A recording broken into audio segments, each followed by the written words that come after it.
तो आज की सबसे बड़ी खबर आप सबके लिए यह है कि ओमिक्रॉन भारत पहुंच चुका है और कर्नाटक पहुंचते ही उसने 2 लोगों को अपना शिकार बना लिया है। ऐसा लग रहा है कि ओमिक्रॉन भारत आकर शायद आपसे जैसे ये कह रहा है कि स्वागत नहीं करोगे हमारा। खबर यह है कि कोरोना का अब तक का सबसे खतरनाक वेरिएंट ओमिक्रॉन भारत पहुंच चुका है और कर्नाटक में 66 वर्ष और 46 वर्ष के 2 पुरुषों में ओमिक्रॉन पाया गया है। और हैरानी की बात यह है कि इनमें से सिर्फ 66 वर्ष का व्यक्ति दक्षिण अफ्रीका से भारत आया था, जबकि दूसरे व्यक्ति ने बाहर के किसी देश की यात्रा की ही नहीं है। इसलिए यह समझना मुश्किल हो गया है कि इस व्यक्ति को, ये जो लोकल व्यक्ति था, ओमिक्रॉन का संक्रमण कहां से हुआ, क्योंकि यह व्यक्ति तो कभी विदेश गया ही नहीं। इसके अलावा डराने वाली बात यह है कि ये दोनों लोग फुल्ली वैक्सीनेटेड थे। इनमें से 46 वर्ष का व्यक्ति जो खुद पेशे से डॉक्टर है, वो एक स्थानीय डॉक्टर हैं कर्नाटक के, और उन्हें 21 नवंबर को बुखार और बदन दर्द की शिकायत हुई और उसी दिन उन्होंने अपना आरटी-पीसीआर टेस्ट करा लिया। अगले दिन यानी 22 नवंबर को उनकी रिपोर्ट पॉजिटिव आई और इस आरटी-पीसीआर रिपोर्ट में जो उनकी सीटी वैल्यू थी वो काफी कम थी। आमतौर पर यह माना जाता है कि सीटी वैल्यू जितनी कम है उस व्यक्ति में वायरल लोड उतना ही ज्यादा है, यानी इन्फेक्शन उतना ही ज्यादा है। इसके बाद इस 46 वर्ष के स्थानीय डॉक्टर के सैंपल्स को जीनोम सीक्वेंसिंग के लिए भेजा गया और इस बीच 22 से लेकर 24 नवंबर तक यह व्यक्ति होम आइसोलेशन में रहा। लेकिन 25 तारीख को उसकी तबीयत बिगड़ने लगी और फिर उसे अस्पताल में भर्ती कराना पड़ा। यानी ओमिक्रॉन से संक्रमित लोगों को भी अस्पताल में भर्ती कराने की जरूरत पड़ सकती है। बीच में यह कहा जा रहा था कि ओमिक्रॉन का इन्फेक्शन हो तो रहा है लोगों को, लेकिन उसमें अस्पताल तक जाने की नौबत नहीं आती। लेकिन कर्नाटक में जिस स्थानीय डॉक्टर को यह इन्फेक्शन हुआ है, यह संक्रमण हुआ है, उसे अस्पताल में भर्ती कराना पड़ा। बड़ी बात यह है कि वो कभी विदेश यात्रा पर गया नहीं। हालांकि 3 दिन बाद स्थानीय डॉक्टर को अस्पताल से छुट्टी मिल गई, जान इनकी बच गई है। और इस दौरान इस डॉक्टर ने 13 लोगों से मुलाकात की थी। जब इन 13 लोगों का आरटी-पीसीआर टेस्ट कराया गया तो उसमें भी 3 लोग पॉजिटिव पाए गए हैं। ये 13 लोग आगे जब इनका जो चेन है उसको देखा गया तो ये 13 लोग 205 लोगों से मिले थे और इनमें से भी 2 लोगों में संक्रमण की पुष्टि हुई है। इन सब लोगों को भी वैक्सीन की दोनों डोज लग चुकी हैं। कल देर रात को इस व्यक्ति के जीनोम सीक्वेंसिंग की रिपोर्ट आई, जिसमें यह पता चला कि इस व्यक्ति को ओमिक्रॉन वेरिएंट का संक्रमण हुआ था। फिलहाल ये डॉक्टर और इससे मिलने वाले सभी लोग आइसोलेशन में हैं, क्वारंटीन में हैं और इन सब का स्वास्थ्य अभी ठीक बताया जा रहा है। जो अच्छी बात है वो ये है कि स्वास्थ्य इतना नहीं बिगड़ा, जान बच गई। अस्पताल तो जाना पड़ा लेकिन 3 दिन के बाद छुट्टी मिल गई। लेकिन खराब बात जो है, खतरनाक बात जो है वो ये कि ये व्यक्ति तो कभी विदेश गया ही नहीं और यहां रहते हुए इसे ये संक्रमण कैसे हुआ। इसका मतलब ये है कि ये संक्रमण पहले से ही भारत में मौजूद है, हो सकता है ऐसा। जबकि अब दूसरा केस देखिए, 66 वर्ष का दूसरा व्यक्ति दक्षिण अफ्रीका का नागरिक है जो 20 नवंबर को दुबई होते हुए दक्षिण अफ्रीका से भारत आया था। इसके बाद इसके पास कोरोना की नेगेटिव रिपोर्ट भी थी, लेकिन फिर भी एयरपोर्ट पर इस व्यक्ति का नया सैंपल लिया गया जिसकी रिपोर्ट पॉजिटिव आई। यानी जब यह चला था तो इसकी रिपोर्ट नेगेटिव थी, लेकिन जब यह भारत में लैंड किया, एयरपोर्ट पर जब उनका कोविड टेस्ट हुआ, उसकी रिपोर्ट पॉजिटिव आई। तब तक यह व्यक्ति एक होटल में चेक इन कर चुका था जब तक यह पता चला कि यह पॉजिटिव है। इसके बाद स्वास्थ्य विभाग की एक टीम इस व्यक्ति के पास पहुंची, इसकी जांच की और पाया कि यह व्यक्ति एसिम्प्टोमेटिक है, यानी संक्रमण तो है लेकिन सिम्टम्स नहीं है, यानी उसे कोई लक्षण भी नहीं थे। इसके बाद इस व्यक्ति को आइसोलेशन में रहने के लिए कह दिया गया, लेकिन 22 तारीख को इसका सैंपल भी जीनोम सीक्वेंसिंग के लिए भेज दिया गया क्योंकि यह दक्षिण अफ्रीका से भारत आया था। इस बीच इसने एक प्राइवेट लैब में अपनी जांच कराई और वहां इसकी रिपोर्ट नेगेटिव आ गई। इस व्यक्ति के संपर्क में करीब 264 लोग आए थे और इन सब की टेस्ट रिपोर्ट भी नेगेटिव आई है। लेकिन कल रात को आई जीनोम सीक्वेंसिंग की रिपोर्ट में इस व्यक्ति में भी ओमिक्रॉन की पुष्टि हो गई है। हालांकि यह व्यक्ति 27 नवंबर को ही फ्लाइट लेकर अब दुबई जा चुका है, यानी अब यह व्यक्ति भारत में नहीं है। लेकिन भारत में इस व्यक्ति ने जितने लोगों से मुलाकात की होगी, मिला होगा, जो इसके संपर्क में आए होंगे, अब उन पर खतरा मंडरा रहा है। कर्नाटक के स्वास्थ्य मंत्री ने कहा है कि 46 वर्ष के उस व्यक्ति में ओमिक्रॉन की पुष्टि हैरान करती है, उस स्थानीय व्यक्ति में जो कभी विदेश गया ही नहीं। अब वैज्ञानिक इस सवाल का जवाब तलाश रहे हैं कि कहीं ओमिक्रॉन भारत में पहले से ही मौजूद तो नहीं था। Both the cases which we had sent for genomic sequencing from Karnataka have been proved to be Omicron positive. So one person is about 66-year-old who is South African national who has gone back. But we have tracked and traced his primary and secondary contacts of 24 and 240 people respectively. Luckily, none of them is found positive. The second case is a practicing medical doctor in a government hospital, about 46-year-old. When there was some symptoms, he had tested. He had subjected himself for testing, where his CT level, since it was very low, it means that the viral load was high. So we had referred this case also for genomic sequencing lab. So today the confirmation has come that this person is also carrying Omicron. तो आप में से जो लोग थोड़े से निश्चिंत होने लगे थे, जिन्होंने अपनी दोनों डोज लगवा ली थी और जिन्हें अब यह लगने लगा था कि कोरोना तो अब गया, अब दोबारा लौट कर नहीं आएगा और अब दूसरी वेव के बाद अब तीसरी थर्ड वेव नहीं आने वाली है भारत में, उन सब लोगों को हम ये बता दें कि कोरोना अभी गया नहीं है। हो सकता है आपका मन कोरोना से भर गया हो, लेकिन अभी कोरोना वायरस का मन आपसे नहीं भरा है। आप में से बहुत सारे लोग ये सोच रहे होंगे कि अब जब अगले साल में हम प्रवेश करेंगे 2022 में, तो शायद 2022-2021 से बेहतर होगा और वहां पर कोरोना वायरस आपका पीछा नहीं करेगा नए साल में। तो उन सब की गलतफहमी आज हम दूर कर देते हैं कि कोरोना का जो नया वेरिएंट है वो भारत में प्रवेश कर चुका है। 2 मामले सामने आ चुके हैं और जो सबसे खतरनाक बात है वो ये है कि कर्नाटक में एक स्थानीय डॉक्टर, जो कि सरकारी अस्पताल में काम करते हैं, ये डॉक्टर दोनों वैक्सीन अपनी ले चुके हैं, उन्हें ये संक्रमण हुआ है। वो इस नए वेरिएंट का शिकार हुए हैं और उन्हें 3 दिन अस्पताल में भर्ती भी कराना पड़ा है।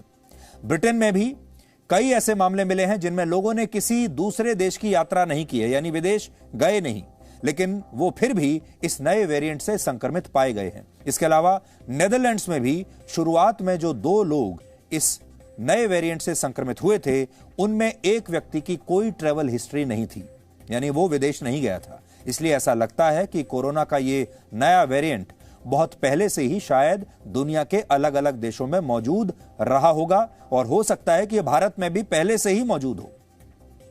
इस खबर से अब 3 बातें स्पष्ट होती हैं। पहली ये कि ओमिक्रॉन का संक्रमण वैक्सीन की दोनों डोज ले चुके लोगों को भी हो सकता है। इसमें वैसे कोई नई बात नहीं है।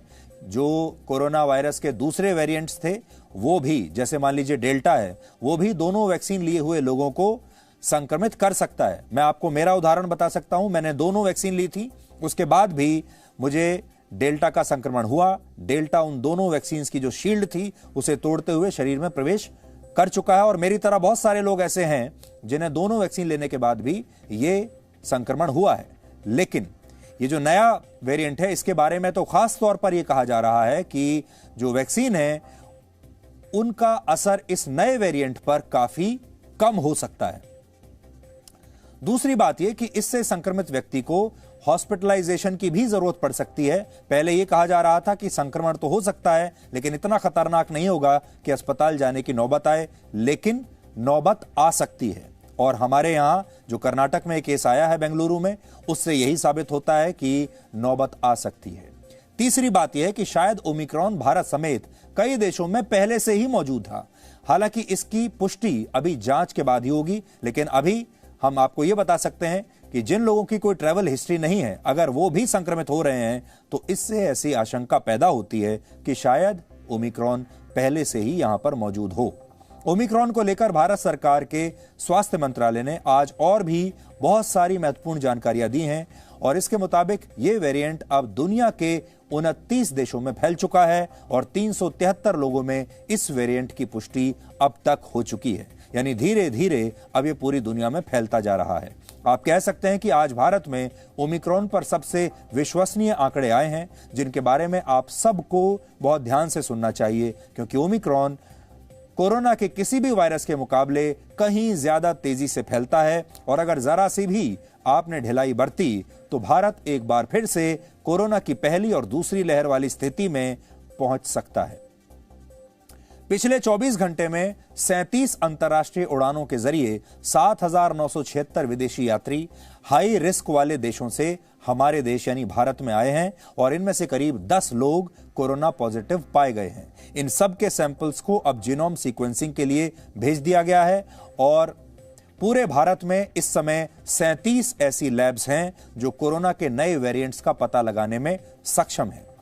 मार्च 2020 में भारत में कोरोना के सिर्फ 500 मामले थे। आप याद कर लीजिए, मार्च 2020 याद कीजिए, सिर्फ 500 मामले थे पूरे भारत में, लेकिन उसी साल अप्रैल तक इनकी संख्या 33,000 से ज्यादा हो गई थी और वर्ष खत्म होते होते भारत के 1 करोड़ से ज्यादा लोगों को यह संक्रमण हो चुका था और 1.5 लाख लोगों की मौत भी इससे हो चुकी थी। ऐसा ही दूसरी लहर के दौरान भी हुआ, जो पहली लहर से भी कहीं ज्यादा खतरनाक साबित हुई थी। मुझे आपको याद दिलाने की जरूरत नहीं, आप में से बहुत सारे लोग ऐसे होंगे जो इस दूसरी लहर की चपेट में आए होंगे, जिन्होंने अपने लोगों को खोया होगा, अपने परिवार के किसी न किसी व्यक्ति को खोया होगा, किसी जानने वाले को खो दिया होगा, या फिर नहीं भी खोया होगा तो इसका शिकार जरूर बना होगा। अमेरिका के एक बड़े वैज्ञानिक डॉक्टर एरिक के मुताबिक ओमिक्रॉन कोरोना के पिछले वेरिएंट्स के मुकाबले 5 गुना ज्यादा तेजी से फैल सकता है। इसलिए यहां पर एक तो ये देखिए आप कि जो अलग अलग स्टडीज आ रही हैं, कोई कहता है 7 गुना तेजी से फैल रहा है, कोई कह रहा है 5 गुना, कोई और वैज्ञानिक कहता है 32 गुना ज्यादा तेजी से फैल रहा है। इसलिए क्योंकि ये इतना नया वेरिएंट है, इसके बारे में बहुत ज्यादा जानकारी किसी के पास है नहीं। लेकिन एक बात जो साफ आ रही है वो ये है कि ये कई गुना ज्यादा तेजी से फैलता है डेल्टा के मुकाबले। उन्होंने, इसी वैज्ञानिक ने यह अनुमान गणित के एक मॉडल के आधार पर लगाया है। इसके अलावा कुछ रिपोर्ट्स इसे 7 गुना ज्यादा खतरनाक भी बता रही हैं। अब आप सोचिए, अगर ओमिक्रॉन वाकई इसी रफ्तार से फैला तो भारत में इसके 2 केसेस को 2000 और उसके बाद 2 लाख बदलने में कितनी देर लगेगी और 2 लाख को 2 करोड़ बदलने में कितनी देर लगेगी। और हम ये कभी नहीं चाहेंगे कि दोबारा से भारत जैसे देश को लॉकडाउन का सामना करना पड़े या फिर किसी तीसरी लहर का सामना करना पड़े। हम आपको डराने की कोशिश बिल्कुल नहीं कर रहे हैं, लेकिन सावधान जरूर करना चाहते हैं, क्योंकि भारत में जैसे ही कोरोना की पहली लहर समाप्त हुई थी, वैसे ही लोगों ने सावधानी बरतना छोड़ दिया था और सोच लिया था कि कोरोना गया। और फिर मार्च 2021 में इसकी दूसरी लहर आई और यह पहली लहर से भी ज्यादा खतरनाक और जानलेवा थी। इसलिए अगर आप नहीं चाहते कि भारत में ओमिक्रॉन तीसरी लहर लेकर आए और आपका जीवन एक बार फिर से 2 साल पीछे लौट जाए, तो आज आपको इस संबंध में स्वास्थ्य मंत्रालय की बातों को बहुत ही ध्यान से सुनना चाहिए। पिछले 24 घंटे के अंदर हमारे देश में 2 ओमिक्रॉन वेरिएंट के केस हमारे इस नेटवर्क के द्वारा डिटेक्ट किए गए हैं कर्नाटक में। इस पर्टिकुलर वेरिएंट के बारे में कुछ हद तक ये कहा जा रहा है, जबकि एविडेंस और आनी बाकी है, कि हो सकता है कि ये इंक्रीज्ड इन्फेक्टिविटी हो इसकी, हो सकता है कि 5 गुना अधिक इन्फेक्शियस हो। और जो ये वायरस होता है जहां पर कि मुख्यतः स्पाइक प्रोटीन जिसको हम बोलते हैं, उसमें इसमें काफी हद तक इवन डेल्टा वेरिएंट, जो कि लास्ट वेरिएंट दुनिया में एक अधिक संख्या में नोट किया गया और जो कि मुख्यतः प्रचलित हमारा वेरिएंट पूरे दुनिया में इस समय है, उससे भी अधिक स्पाइक लेवल पर इसकी 2 गुना से भी अधिक म्यूटेशन है। रिपोर्ट अब तक आई है उसमें माइल्ड टू सीवियर केसेस पाए गए हैं, लेकिन जैसे कि कुछ रिपोर्ट्स में कहा गया है कि साउथ अफ्रीका में हॉस्पिटलाइजेशन बढ़ा है, तो उसमें उनका कहना यह है कि यह जरूरी नहीं है कि हॉस्पिटलाइजेशन ओमिक्रॉन की वजह से ही बढ़ा हो। यह भी हो सकता है कि अधिक संख्या में केसेस आने की वजह से भी अधिक संख्या में लोग हॉस्पिटल में जा रहे हों।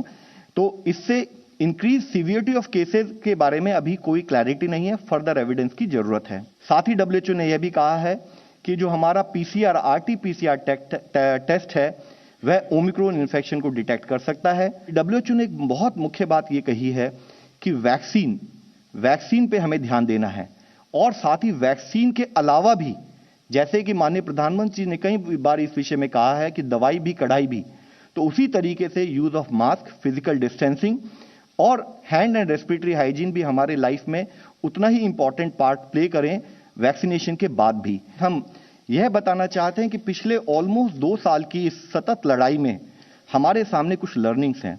वह यह है कि जब भी हम देखते हैं कि केसेस कम होते हैं तो कुछ level of relaxation community level पर भी हम महसूस करते हैं।